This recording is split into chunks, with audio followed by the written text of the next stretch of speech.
Hi everyone, my name is Heather and today I'm going to give you a walkthrough to our HySupply Cost Tool, which is an open source costing tool for evaluating green hydrogen generation costs across Australia. So on today's agenda is a tool introduction, talking about the availability of our tool, a walkthrough to our tool's inputs, outputs, and functionalities, talking about the associated resources and acknowledgements. So in terms of the tool's functionality, it's an open source farm gate costing tool for spatial and temporal analysis of green hydrogen projects in Australia.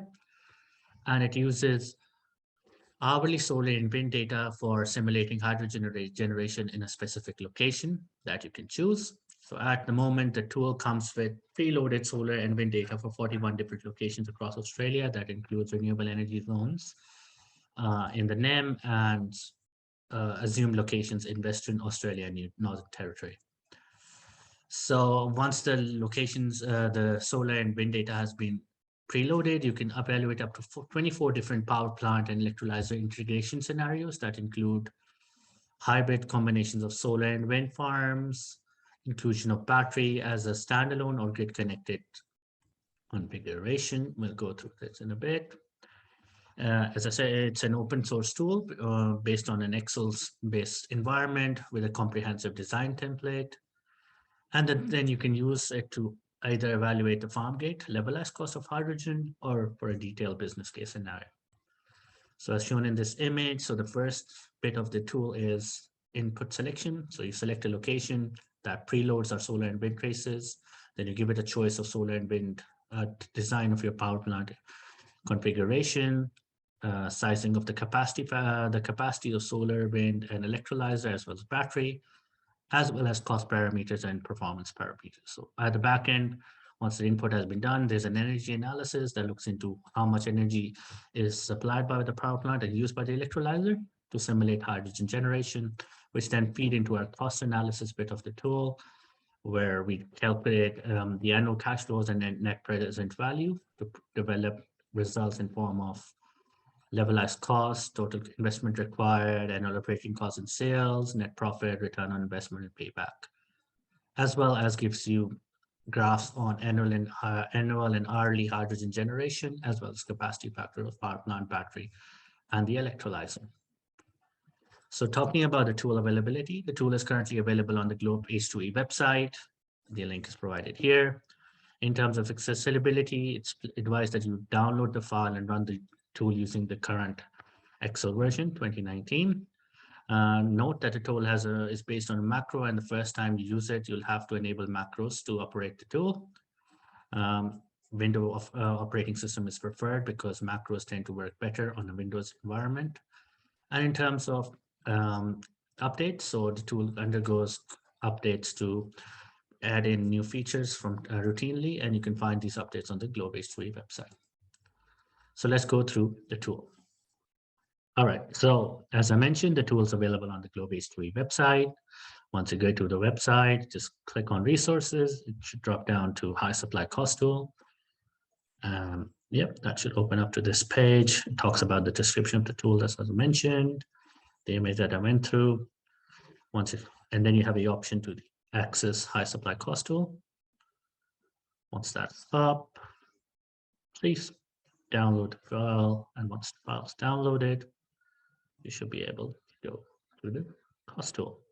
Once the tool is downloaded, you will open up to this introductory page that talks about developers, version of our tool, contact person if we need to provide a feedback, and as also our copyright information.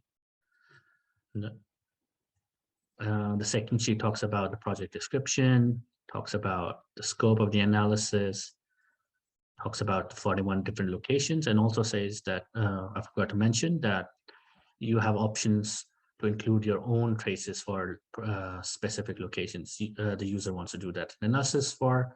I'll go through that in a bit.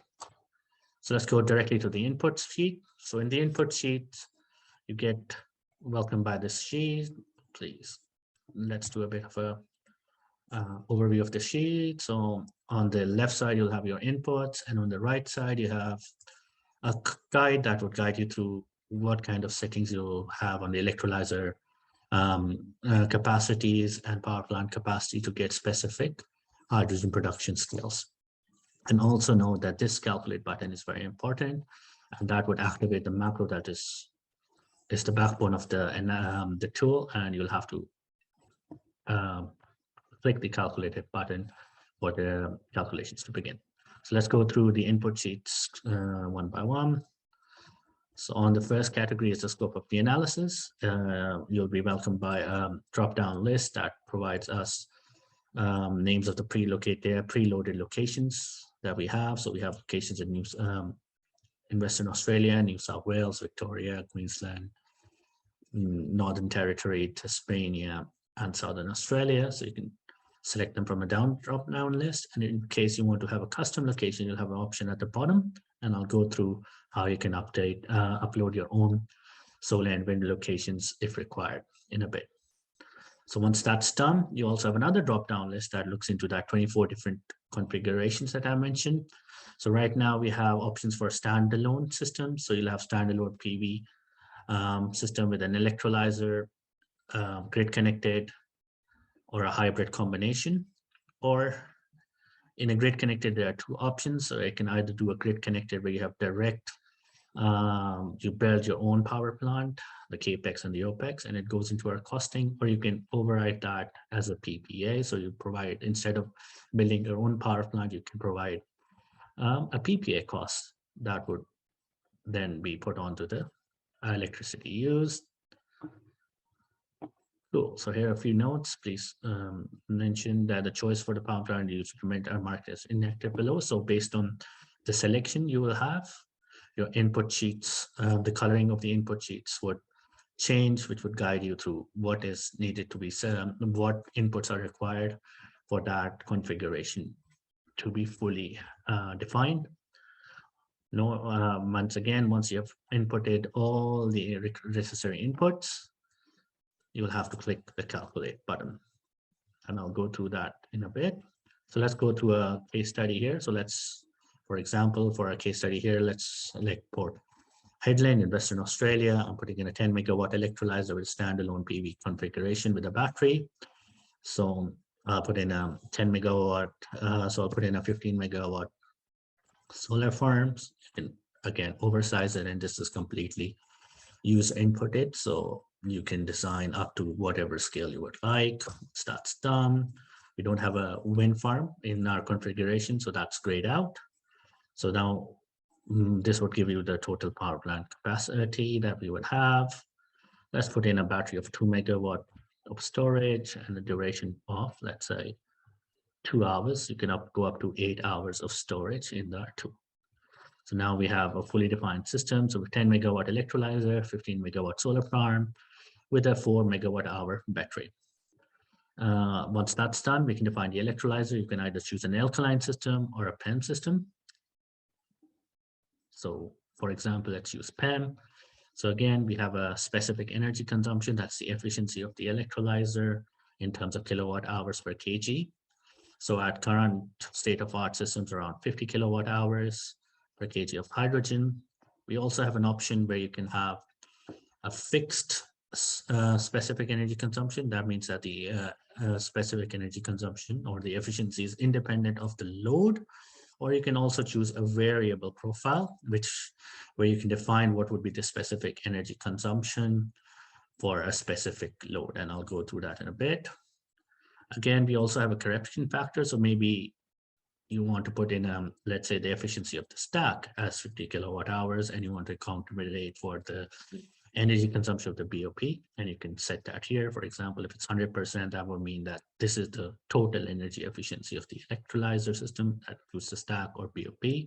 And for example, if your BOP only, this is the stack efficiency and accounts for 70% of the total system, you can put that in, and that would account for the overall energy consumption of the system. So right now, let's put 100% because we're looking at state-of-art system with a 50 kilowatt hour per kg requirement of hydrogen.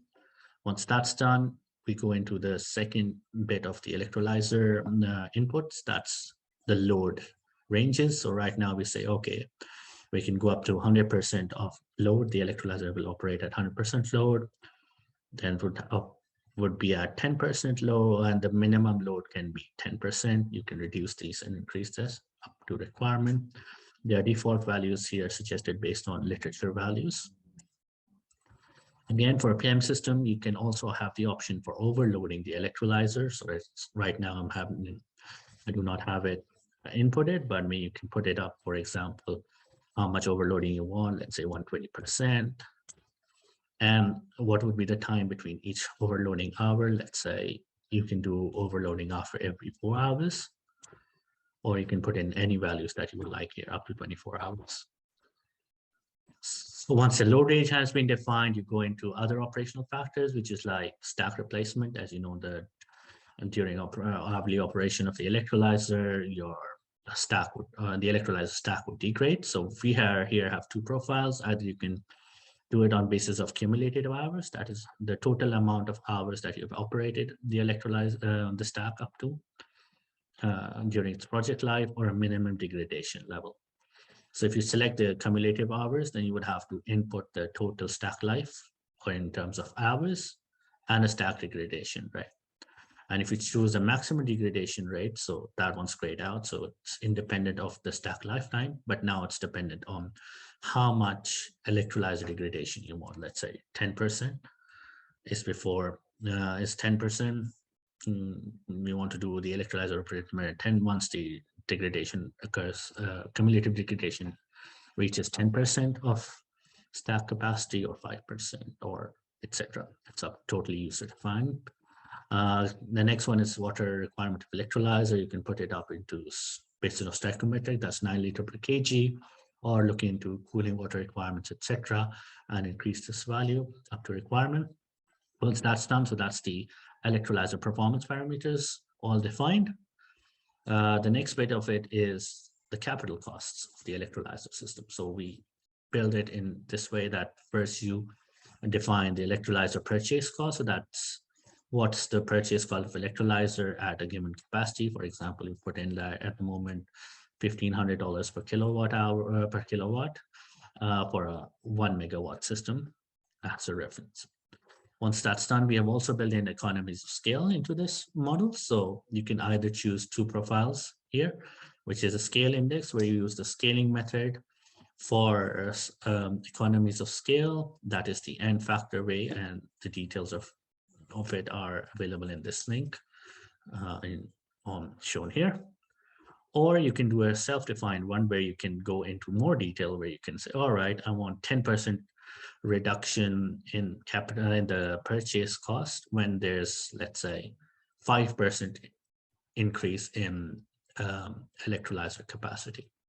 So that's totally up to you. For right now, we've fixed up on scale index and the point and current state of art search. So is that beyond 5 megawatts, you have a scale index of 0.9. So I've inputted that. Moreover, we can go into a more detailed cost in terms of what would be the installation of the electrolyzer and land procurement. So these are percentage of the total purchase cost that we have. Currently, we are taking as a default, I have put in $1,500 per kilowatt based on Gen cost reports, and they already have the installation costs included. So depending on the data set you have, you can change these values. Once the capital costs are done, we have the operating cost options. So we have an electrolyzer O&M, it's 2.5% of the capex of the electrolyzer purchase cost per year. We also have electrolyzer stack replacement, that's like 40% of the electrolyzer equipment, which is quite standard. And then we have water costs based on wholesale water pricing. So we have put in default, so based on current data for your help. Similarly, we can do the same for the power plant. So again, in terms of solar farm, we will put in the reference cost for the electrolyzer solar equipment and the scale that it is. You can do the same scaling economies of scales using the same kind of profile at the scale index or your own or self-defined.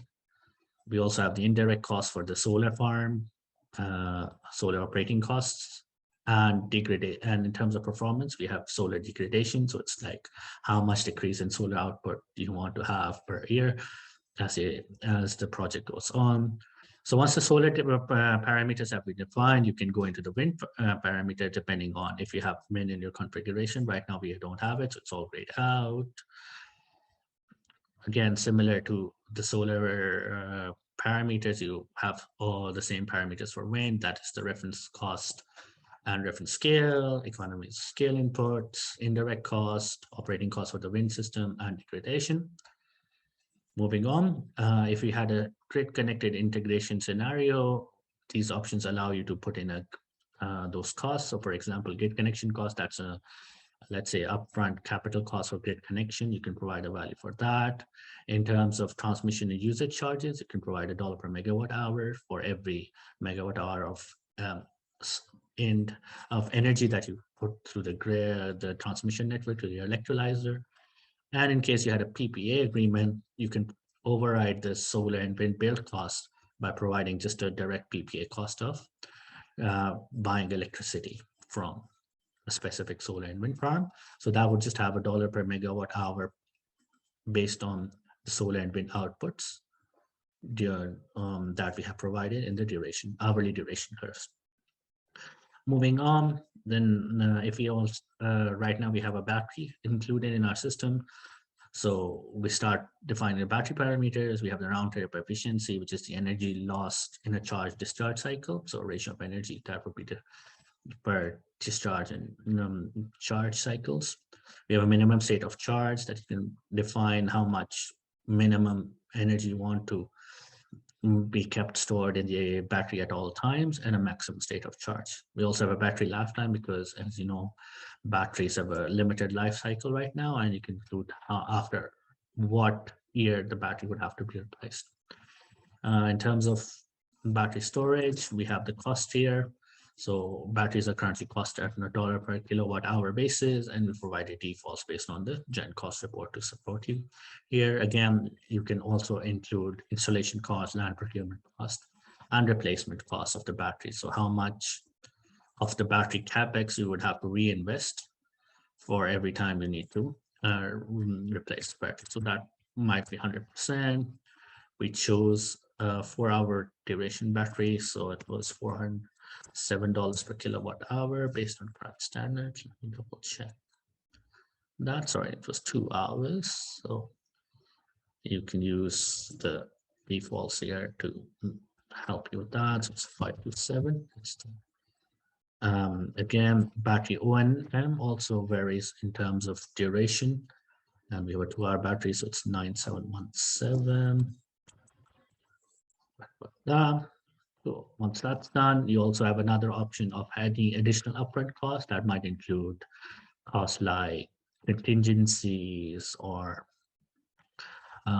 for example, if you have additional approval costs that you need to pay, inventory that you need to keep, etc., you can include that here. And similarly, you have additional annual costs, which could include, for example, your costs for your workers, etc., that can be included as an annual cost. In addition, you can also define revenue streams. For example, if you have a grid connected scenario here, you can sell any of your electricity costs that are that you might not be using for the electrolyzer to the grid as an additional revenue, or you can also define the oxygen retail price in terms of $1 per ton value. So around 8 kgs of oxygen are produced per kg of hydrogen, and if you can use it, you can put a cost on it. So you can include that here. Once that's done, so that defines all the costing inputs and performance inputs. Now we go into the financing bit of the project. So the first thing that we need to define is the plant life. So right now it can be between 25 to 30 years, depending on technology.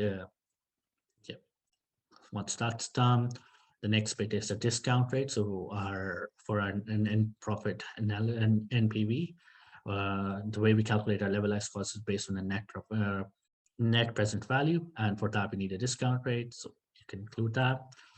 Moreover, if you're going for a detailed cash flow analysis, we have options here for an investment breakdown, where you can define the equity share and the loan share on the total capital investment. Even more, we also have an option where you can either have direct equity, whereas 100% of the equity is coming out of your profit, or you can also put in a value where you have indirect equity. For example, there are grants or something that you've been granted. You can put it in as a percentage of the capex for the cash flow analysis.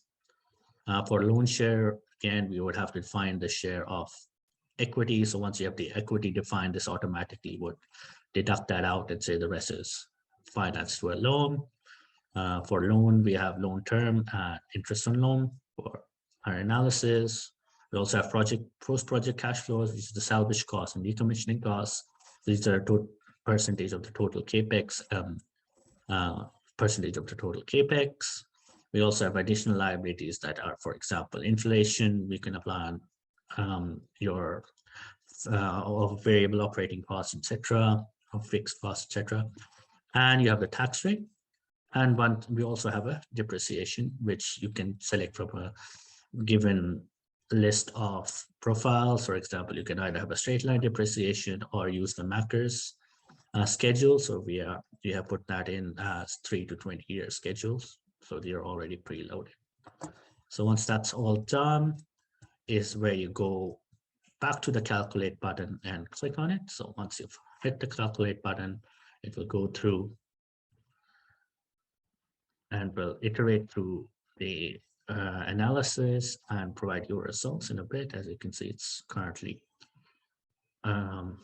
calculating the results and will automatically pop up to the results page once ready. So on this round, once the calculation is complete, it'll be welcomed by the summary. So where we have a summary of key inputs, talks about what location we had, what configuration did we use, what type of electrolyzer was it, what was the capacity of the electrolyzer, what was the capacity of the power plant, and what was the capacity of the battery. So that's the inputs. And now we have the results sheet. So first of all, it would be given the capacity factor of the power plant. So right now we had at that given location, our solar capacity factor was around 29.31%. We have the time at electrolyzer maximum capacity. So we find out that the electrolyzer operates at maximum capacity for 22% of the year. The total time the electrolyzer operating was 52% of the year, and combined, this gives you around capacity factor of 42.72% on the electrolyzer side. It also gives you the megawatt hour that was consumed by the electrolyzer, and also talks about how much excess energy that was not utilized by this electrolyzer and the battery. So this energy consumed also includes the battery. And then we have amount of hydrogen that we generated. So we generate around on an average over the project life, around 748 tons per year of hydrogen. This provides a levelized cost. So we get around $4.81 per kg of hydrogen cost at this given configuration. We talk about a retail price. I'll go through this in detail in a bit. We have a net profit of around 76 million throughout the project. Return on investment of 230%, and a payback period of around 9.6 years. So in terms of the result graphs, we have a breakdown of the LCH, the levelized cost. So this breaks down what were the cost components in each category of the costs. We also have a power plant duration curve. So this graphs out the capacity factor of our power plant as a function of duration of year. So here we have the electrolyzer duration curve, which is the annual representation of the electrolyzer's capacity factor over the year. As you can see, we go up to 120% because that's where the electrolyzer overloading happens. Moreover, we also have the hourly capacity factor that represents the capacity factor of the power plant, electrolyzer, and electrolyzer with battery over the whole year. You can choose the number of days that you want to display. Right now, it's just 2 weeks. It can go up to 28 days. And then if you zoom in, this slider allows you to move between the years, allow it a bit of time, and will go through the cycle through the different days of the year, depending on your selection. All right, so now we have an overview of the cash flow analysis. So the back-end cash flow analysis shows up as a graph here. We have a levelized cost, and you can put in a sales margin. Right now, I have a sales margin of 1%. So now $1 per kg. So the total retail price that we put on hydrogen was 5.81. You could put it, let's say, for 0. You reflect the changes to the cash flow statement. If you can put it, let's say, $2 per kg, it will move the cash flow graph automatically over the project life. On this side of the page, we have the output sheets. Please note that this again is based on the macros, so please do not add any values, columns, or rows to this this table. It provides the capacity factor distribution over the project life. Again, a summary of that that we had here. On the summary, it goes into a bit more yearly details on that side of things. On the bottom, we also have breakdown graphs of the capital costs in terms of total value, in terms of, let's say, percentage of the component to sales, how much sales that we have every year, depending on inflation, etc., on the amount of hydrogen that we generate. Right now, it's all pink because we didn't have any surplus electricity or byproduct oxygen sales, so that's why it's just one graph. We also have operating costs as a negative value, adding up to the project life, and that brings a bit of the overview of the tool. Let's go back to the input section again and talk about how different things would matter. If again, you can choose up to different locations. For example, if you choose Ashburton, you can go through different configurations and it will flick through all those different configurations you might need. For example, if you have a PPA, it will override all these width and duration costs and give direct PPA cost, etc.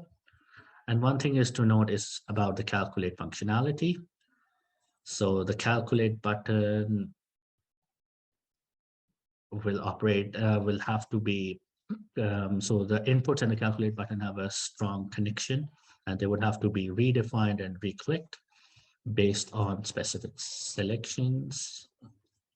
So the calculate button forms the backbone of our Excel tool as it enables the macro that iterates through the hydrogen simulation throughout the project life by accounting for the degradation rates of the power plant and electrolyzer efficiency and output, making it a more accurate calculation overall. There are some guidelines for the use of calculate button, which are highlighted here. If any of the following parameters are changed on the input sheet, the calculate button has to be re-clicked to get the results. These include the scope of analysis inputs, system sizing parameters, electrolyzer performance parameters, solar and wind farm performance parameters, battery performance parameters, and some of the financing parameters, which are highlighted here. The cell numbers are given. Note, once these inputs have been defined and the calculate button can be pressed to get the hydrogen simulation. And once that's done, the other inputs that are not mentioned here, including the capital costs and operating costs and other financial breakdown, etc., can be updated to evaluate the new costs without the need of clicking the calculate button again. Cool. So after going through the results, we can talk about the back end of the more analysis in detail. So on the levelized cost sheet, you'll find all the summary of the costs, all the present value flows and cash flow statements. So going through here, you can flick through this and have all those yearly summary of those data, and eventually look at the levelized costs at the bottom. Breakdown is available here. In sheet 4, you'll have the cash flow statement. So that was the levelized cost. In this one, you have the cash flow statement, which you have the equity, loan breakdown, sales, net investment data, loan liabilities, etc. You can click through this to have a more detailed cash flow outlook.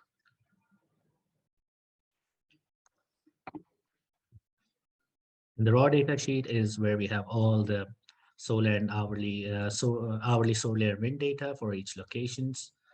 These, as I mentioned, as I'll mention later, can be accessed from Renewables Ninja. which provides you hourly data, and you can put this on.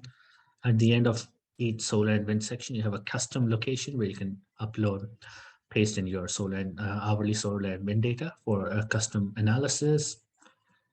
On the working data sheet is the master backend modeling of the analysis. Please do not change anything. This is where most of our calculations happen. So you can have a look on, if required, to this for a more detailed analysis.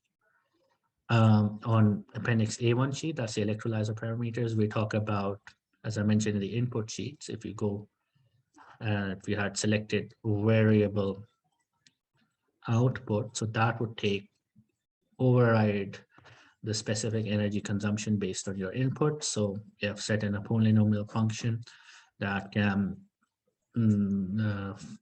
find out what would be the specific energy at a specific load. So you can define it at specific points here.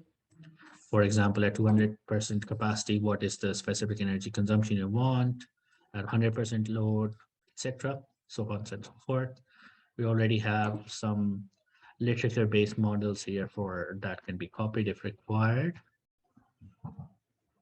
And Appendix 2 is our ranges. These are for our own use and have nothing to do with the user inputs. On here, you can find the list of scenarios we have, the locations we selected, etc. And then the conversion sheet is all about the depreciation profiles. So we also have additional resources available to support the use of the tool. The user guide, as shown here, is available on the website where you have downloaded the HySupply tool. Please feel free to go through that for more details. In addition, solar and wind data, if you need to extract more solar and wind data for the site or for your own site or the sites mentioned, you can do that from Renewables Ninja. It's an open source resource that can be accessed for hourly solar and wind data. For cost and performance parameters, we made this tool open source. The user can specify their own values. We already have defaults suggested based on literature and industrial KPIs. There are resources available for Australia, like the Gen Cost report, Eurocon report, and data from AEMO, ARENA, IEA that can be used to get the up-to-date electrolyzer and power plant costings for the use of that tool. We are also developing additional proprietary tools for hydrogen value chains. If you need any more information or support on that, please contact Dr. Rahman Dayam, and we are more happy to help you with that. And moreover, additional publications and resources regarding the emerging Australian hydrogen economy are made available routinely on the Globe H2E website. So at the end of this walkthrough, I would like to acknowledge our funders, the Australian government, Department of Industry, Sciences, Energy and Resources, Department of Foreign Affairs and Trade, and Australian Research Council for their funding and support to get this project into reality. I would also acknowledge the hard work of the developers, including me and my co-workers, Phoebe and Aaron, who helped me develop this code and get it into a reality. And we also encourage and acknowledge feedback from all the current users of the tool that have helped improve the tool during its journey so far. The feedback, if you have any other feedback that you need to provide us for the tool, you can do so to Dr. Rahman Dayam on this email address. Thank you for your time today and hope this was informative.